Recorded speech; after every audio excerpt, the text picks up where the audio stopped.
Hey folks, it's Bear Gardner, and it's time to start really opening up Homefront.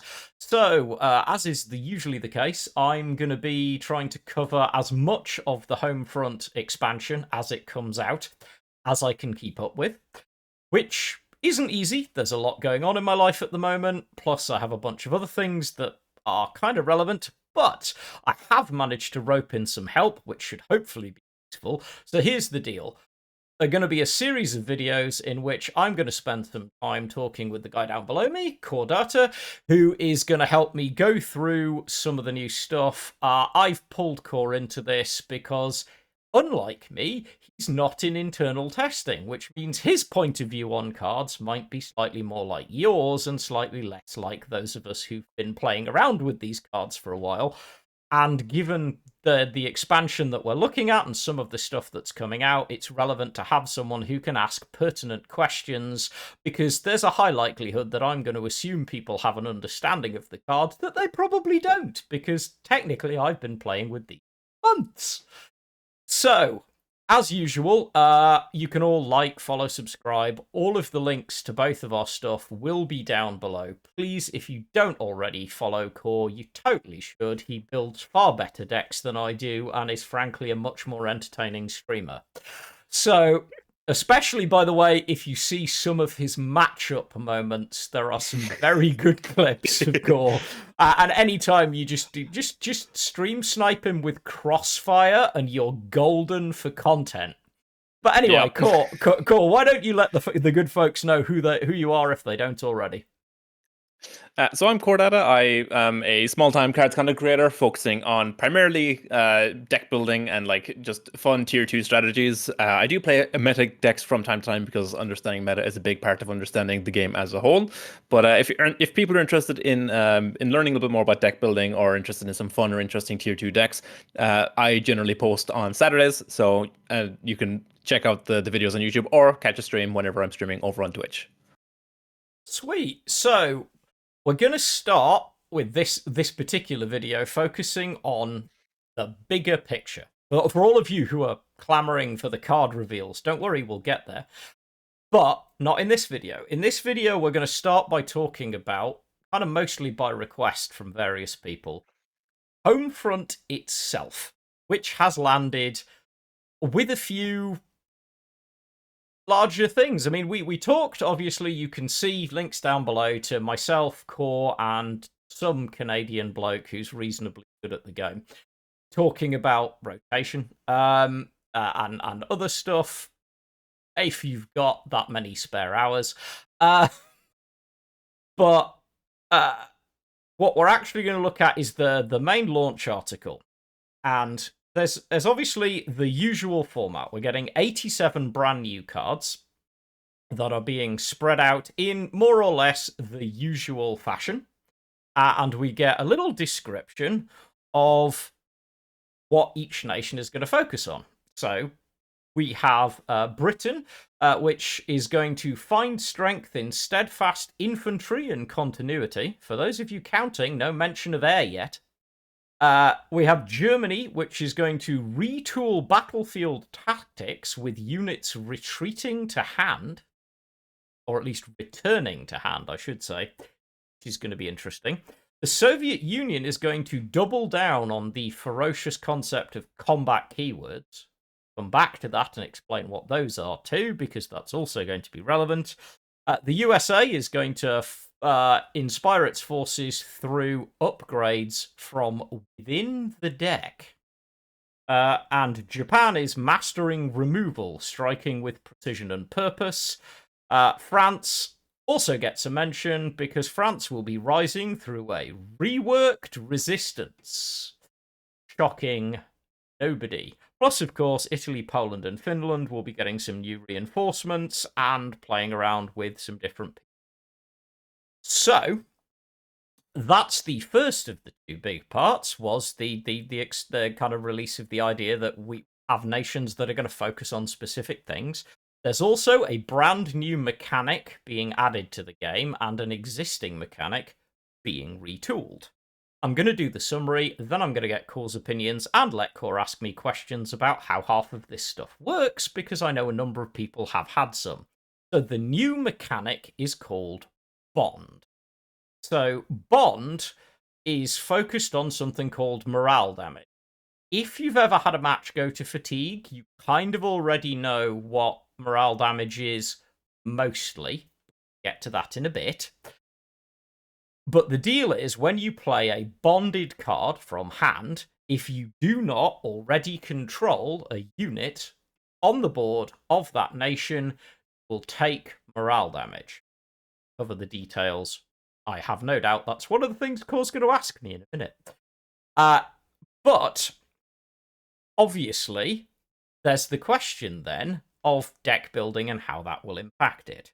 So Bond is a new idea to introduce some deck building tactical depth. And the slight rework / retooling of existing mechanics comes in the form of combat keywords. So there are cards in Homefront that are going to reference combat keywords. They are primarily Soviet. Shock, horror. But the key here is going to be, so what the hell is a combat key? We'll get to that too, because I have a feeling Core's going to ask me that question. But first of all, Core, how did you feel about the general article and kind of the tone and the new ideas that we have coming with Homefront? Yeah, so as far as like the nation themes, I was pretty excited. Like I figured Germany from like the initial read, uh Britain being focused on infantry, I think is going to be a nice switch up from it just being the air nation all the time. So hopefully it gets like some proactive infantry things. Germany, the southbound stuff is interesting. You can do a lot of very interesting stuff with like doubling up on your deployments and whatnot. Soviet Union is going to be keyword soup. I have a lot of experience with keyword soup coming from a game that had an entire archetype built around it being Invade and Legends. So this is the one I'm the most dubious of. Um, but I'm excited to see what direction 1939 take it. The US, with the upgrades from within the deck, basically ends up reading like it's going to be hand buff or like deck buff, which is something that a lot of people will have had experience with in other card games, be it from Legends, be it from Eternal, be it from Hearthstone. They've all had things that interact this way. Hearthstone has had a number of cards, like down to the years, that do this. Keleseth, Mistcaller, Turbulus in the current standard as well. Legends, we had Praetorian Commander, and then Warcry from Eternal is pretty much the exact same as what I'm expecting the US to be doing. The Japan stuff is very interesting. Japan is getting some in theory, control-based removal effects, which is going to be very cool. And no idea what the France resistance rework could possibly be. We have not had any information just other than it's being reworked. Thank God. Yeah, But I as think, as a whole, like the nation themes, a lot of stuff to be reasonably excited for. A lot of new interesting sub themes that are going to be looked at here. So I'm just like I'm excited to get talking about some of these cards. Um, as for the bond and the keyword, the definition of like the combat keywords. I'll talk about the combat keywords, the definition thing first, because that makes the most sense. Um, it makes sense to just kind of categorize these as combat keywords because if you're going to be rolling keywords, it makes it a lot easier for people to understand that like destruction and deployment and bond are not like rollable keywords. So yeah. by having these be quote unquote combat keywords, it helps define a little bit better. I think this is them kind of learning from their mistakes with the Navy subtype. A lot of players to this day still don't understand what constitutes a Navy card. Um, so I think having this distinction of combat keywords is a smart move, Yeah, so what just to help remove ambiguity. Yeah, so what I'll do is on the screen will pop up the definition of combat keywords as if by magic, and so let's cover what this actually means. So in game, combat keywords are specifically designed and defined as ambush, blitz, fury, guard, heavy armor, shock, and smokescreen. So ambush is basically when something attacks you, if it wouldn't survive the attack, it takes the damage first before you take damage. So in theory, if it wouldn't survive the attack, it can't destroy you, which can be quite a powerful keyword. Blitz, I'm sure we're all familiar with by now. It just means that when it hits the field, it can move an attack in its normal, air quotes, method, whether that be as a tank or infantry or artillery for that matter. Fury is double strike, basically lets you attack twice.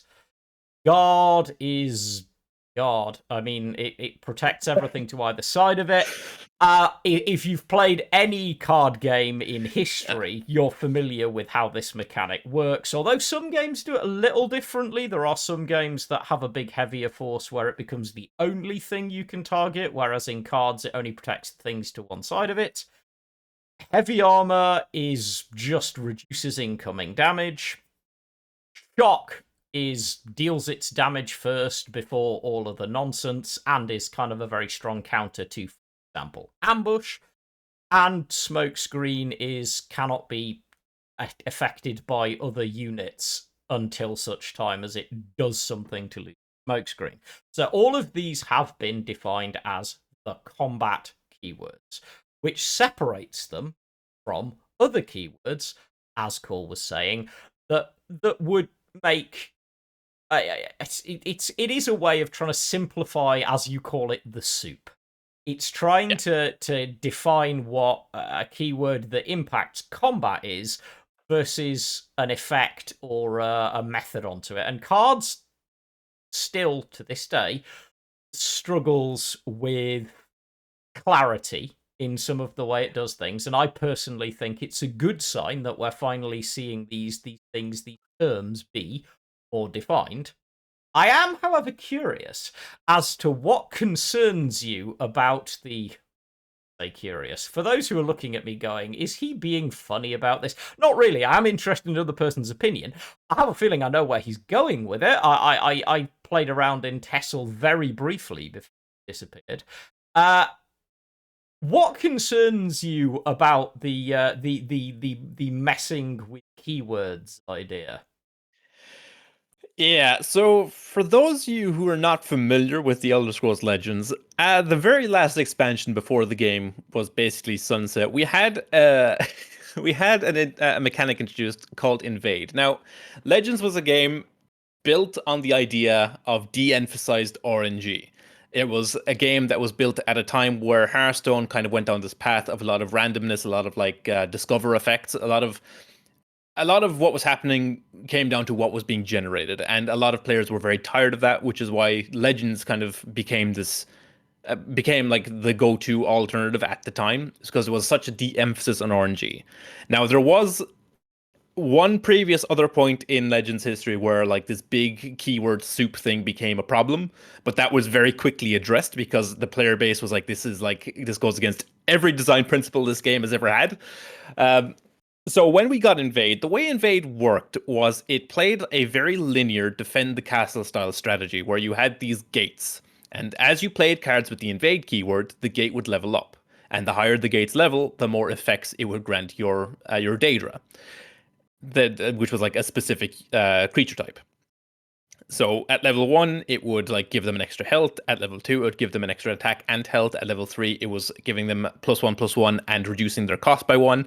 And then from level 4 upwards, it started granting them random keywords.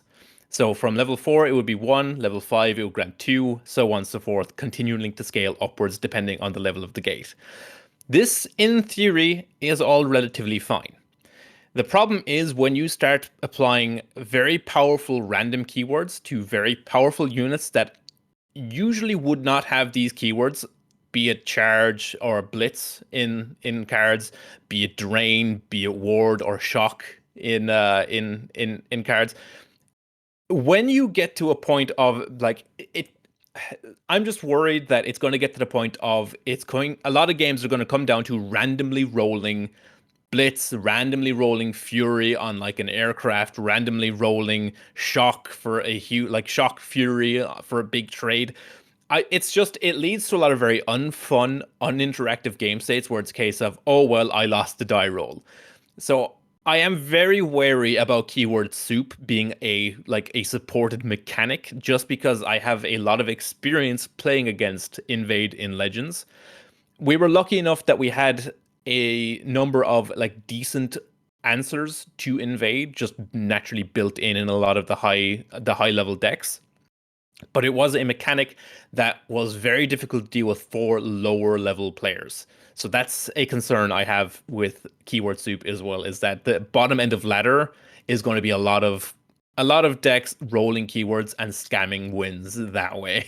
So it's something that I have a bit of a side eye for just based on my previous experience with Legends. And if there's any Legends players like in the comments, they'll know exactly what I'm talking about. It's an incredibly frustrating way of playing the game. It takes away a lot of interactivity and a lot of it makes a lot of what's happening on board not matter. So it's yeah, I'm just wary of that. I'm hoping Yeah. that 1939 know what they're doing enough to not print like too many super cheap enablers, but we'll have to see. Yeah, so a little bit of bare history for those who are curious about my, because I get asked about this a lot. I'm on record as saying that I ducked out of Hearthstone round about the arrival of Discover. Actually, that's a lie. Discover was fine for a bit. Hmm. Then they slapped Discover. If you think 1939 slap Blitz on everything, there was a point at which Hearthstone really did seem to just decide it wanted to put Discover on everything apart from a few things, but that was okay because there were a couple of cards that you could play that would put Discover on a bunch of cards that didn't have Discover, or worse yet, I think in at least a couple of cases, the thing where it would discover more than one thing while anyway. This was the point at which I stepped away from Hearthstone because you may have noticed by now I'm not the world's biggest fan of RNG in card games because I grew up with physical card games where that sort of RNG was largely impossible, and in very competitive circles where, I'm not going to lie, most of us who are particularly good at the game were enormous maths and statistic nerds, which meant that we also tended to do things like play competitive poker in our spare time because we like being in control of things. Yes, most of the dinosaurs of my era were massive control freaks, and I still am one. So I then got a few people who went, "You need to go try this Elder Scroll Legends thing," because they know I had north of 1,000 hours in some Elder Scrolls games. Maybe. Saying nothing. Definitely do not have a history. Although, another fun bare fact, I have played, I think, over 1,000 hours of Skyrim. I have never once finished the main plot. Um, but so they said, go try this. And they talked to me about this game that had a much more balanced approach and was very RNG light and was very board focused. And I was so excited. And I sort of arrived, and it was the beginning of the arrival of add a random keyword through this. And I was like, this is not what I was sold. This is not what people told me this game was going. Why is this here? I was told this explicitly wasn't here. And then I learned that a whole bunch of the player base were also a little bit cranky about the fact that it was there. So I do share some of the concern, and I think it'll be interesting, and we'll get back to it when we start talking through the various Soviet cards as they are made available to. Right. The next one, I'm going to start out by doing my level best to explain. I'm going to put it on screen.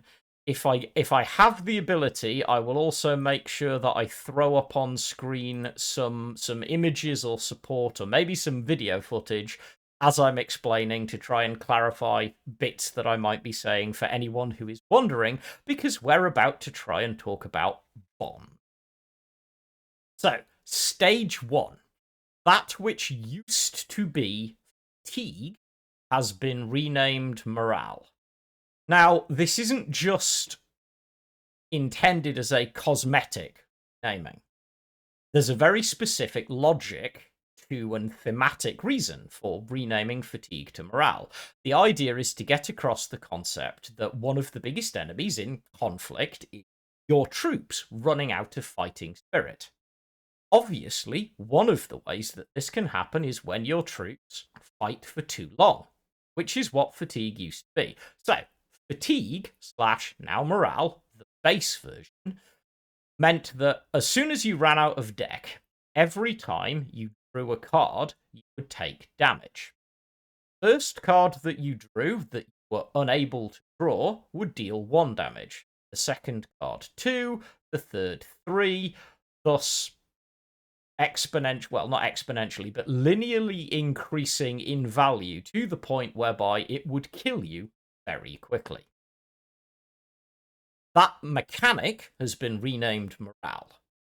The way bond as a keyword works is that if you are playing a card with bond, and I'm very specific to say card,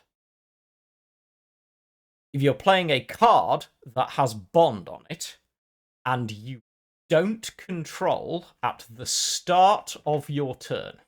So this is the key. Bond checks at the start of your turn to see, do you control a card, like a unit on board, of the same nation as the bond cards you have in hand. If you do, your hand will indicate to you through a little shiny animation that you're safe to play the card. If you don't, then when you look at the card, it will show you a number representing how much morale damage you will take for playing the card. And that morale damage works exactly the same way as morale damage for overdraw, and ticks from exactly the same clock. So, for instance, if you are on turn 2 or 3 and end up having to play a bond card from hand while you don't control an appropriate unit, you will take 1 point of morale damage. If later on in the game, say turn 7, you then have to play another bond card and don't control a unit, and it's the second time you've done it, you'll take 2 damage, having taken a total of 3. If the game then goes to the point whereby you are overdrawing your deck, first card that you can't draw will deal you 3 damage because you've already ticked twice. If you then have to play a bond card from your hand while you have no deck and have already ticked, that would deal you 4 damage. And then the next draw would deal you 5. So the morale timer is the same as the fatigue timer. The difference is it can now start early if you use bond cards when you don't meet the bond checkpoint. And again, the checkpoint for bond is at the beginning of the turn. Do you control a unit of that nation? Specifically that nation, if you happen to control, I don't know, a salvaged British unit that was salvaged by a Japan card, that salvaged unit is not British. You will see it deploys as Japanese. Will not save you if you play a British bond card because you don't control a British unit. So, that's the as quick as I can make it, as clear as I can make it, bare explanation, and this is one of the reasons that I dragged Core into this, because now I get to ask the question that we've been asking in design for a while now, which is, Core, does that make sense? Yeah. I mean, it's honestly like relatively straightforward. Is if you don't, at the start of your turn, if you didn't control a unit of the same nation and you play a bond card, you just take a point of fatigue damage and it just accelerates your fatigue timer. Basically, how that works. It's very straightforward. It's going to take a little bit of getting used to, like remembering that it's from the start of your turn, not if like, you just control the unit in general. It has to be at the start of your turn. My one question is, how does this interact timing wise with specifically cards like Isolation and Distant Front? Because they return the unit at the start of your turn. So my question is, do they come back in time for the bond trigger to recognize them? Is my question. Now, my understanding, and note that things can change, my current understanding is that it should be the case that if something returns at the start of your turn, you are in control of it at the start of your turn. Okay, yeah, it's because in Magic terms, it'd be basically it coming back during your upkeep. So Yeah. it's just an important timing question, especially in relation to some of the cards we are getting for Japan this expansion. So I just wanted to make sure that that had been asked. And again, that is my current understanding, but depending on, there are a whole number of different levers and switches that may get pulled depending on how other cards might interact with it. But my current understanding is, it comes back at the start of your turn, so you are in control of it at the start of your turn. Again, 1939, as much as I love you and I'm happy to continue doing work for you and testing for you, timing chart. Yeah. When, please, can we just have one?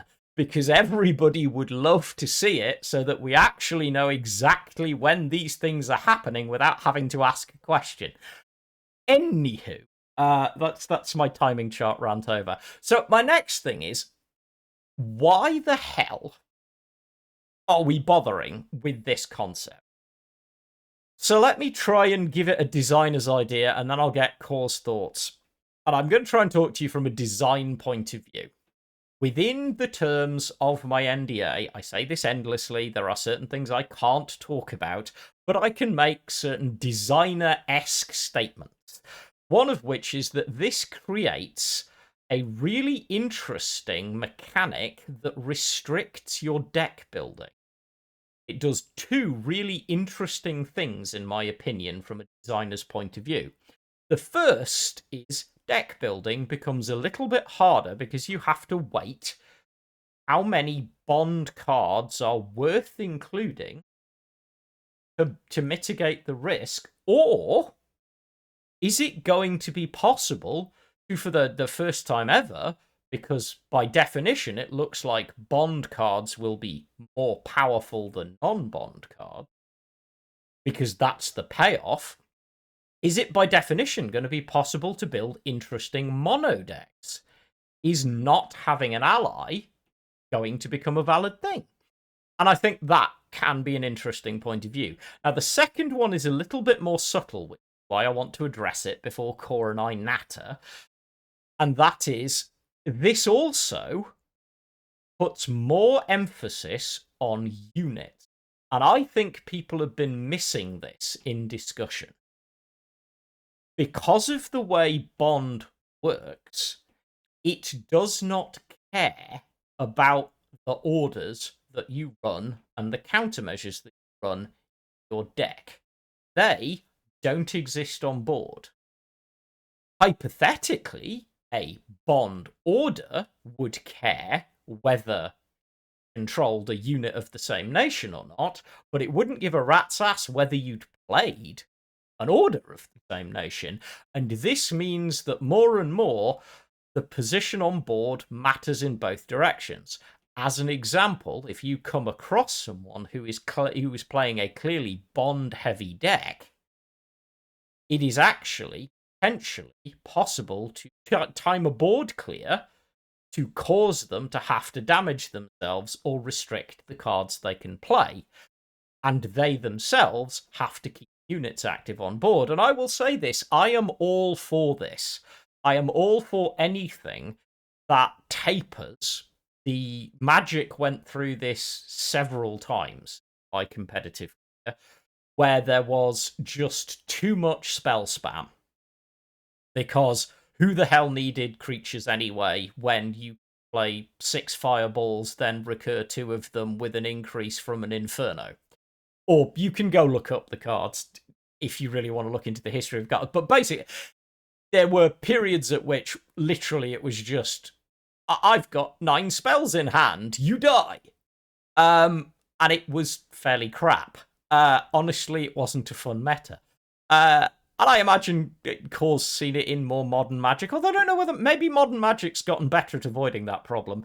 But the ultimately, I love the fact that this gives more of an emphasis to the value of a unit, and more importantly, it has an interesting interaction with route, because routed units are neutral, which could also be really annoying if you're running a bond heavy deck and the German opponent decides to rout your keystone unit on a swing turn. Anyway, that's my thought on it. I'm curious as to how someone who hasn't had a chance to play around with it feels about the way that this is going to impact the game and deck building. So, Core, now that we've covered how Bond works, how do you feel it's going to impact the game? I think it's going to be like a very powerful balancing measure on a lot of cards. Like I think it's going to curtail like which cards you consider taking as like your ally nation. So for example, if you're playing like Brit ally, you're not going to include any bond cards for the most part because you're not going to be playing British units in your Brit ally deck. But I think there is going to be some cases where the bond card is just so powerful that you just say, "Hey, I don't care if I'm going to take the like 6 damage from fatigue over the course of this game. This bond card is well worth running in, like regardless of whether or not I can get the whether or not I can meet the bond cost." So I think we're going to see a lot of decks like shy away from playing bond cards, but I think we're equally going to see just as many bond cards like go without activation just because they're that good. And we're going to talk about a card I think we might see this happen with in a little while. But I think it's going to be interesting. It's going to be very, very interesting from a deck building perspective because it gives you a problem that you need to solve, or it gives you a problem that you could in theory solve if you wanted to, or just say, I don't care, I'll take my 3 fatigue damage. So yeah, I think it's going to be a neat mechanic, and I do think it's probably going to be like an important mechanic going forward because we're going to be in situations where you're going to be looking at a card and thinking, can I afford to take the fatigue damage this turn? If I take fatigue damage here, and if I take fatigue damage next turn, am I at risk of dying? So it's going to add a lot more depth to the decision making of when you're playing your cards versus, oh, I have 2 credits, I will play my card. So yeah, I think it's going to be an interesting mechanic, and I do think it's likely going to be a very important mechanic moving forward, not just in Homefront, just in general, if in cards, if they like keep it in the game. Yeah, I think it does signify it's probably the biggest single design space impacting change Yeah. that we've seen in quite a long time, because it has the potential to open up a whole new field. If you want to go, you can go check my video on why allied nations are balanced different card wise.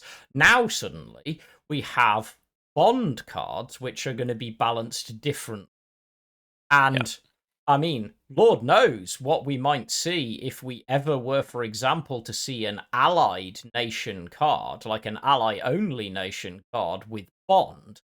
I mean, who knows what that could look like? Because you're Yeah. already talking about a restriction on a restriction within a restriction.